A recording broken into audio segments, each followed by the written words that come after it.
My name is Jochen Leidner. I'm Director of Research at Thomson Reuters, where I head the R&D team. I'm also the visiting professor of data analytics, funded by the Royal Society of Engineering here in Sheffield.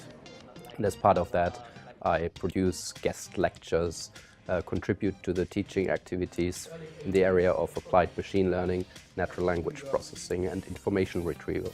Natural language processing is the modeling, the processing of human languages by computers.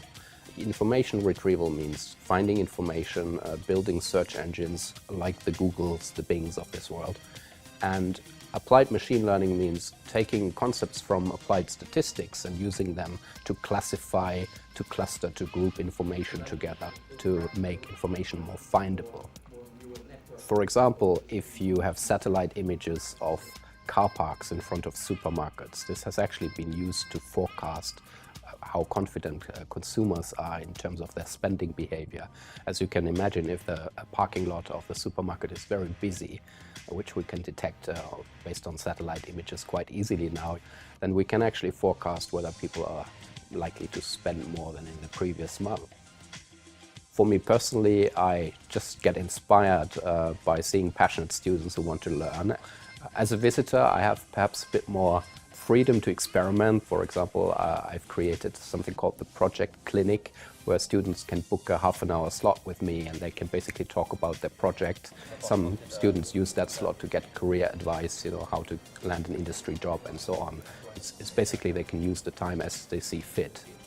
It's been really helpful to have a different point of view.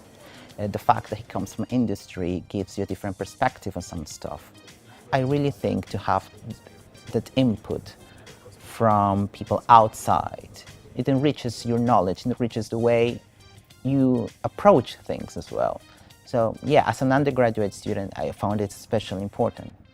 Fake news is in the news, and there was of course the Facebook versus Cambridge Analytica scandal, and this all leads back to the ethical dimension of data analytics work. When you give data to somebody, what does that entail? What does it imply? What rights should individuals have? You may even seize ownership of that data depending on what you sign. The ethical dimensions should be taught alongside with the technical skills, and they should be practiced in tandem, not as a separate thing. There are over 1,000 students in computer science in Sheffield.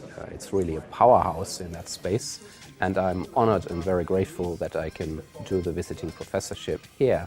In particular, I would like to thank the Royal Academy of Engineering for providing the funding as well. I hope teaching has the impact that we all try to convey.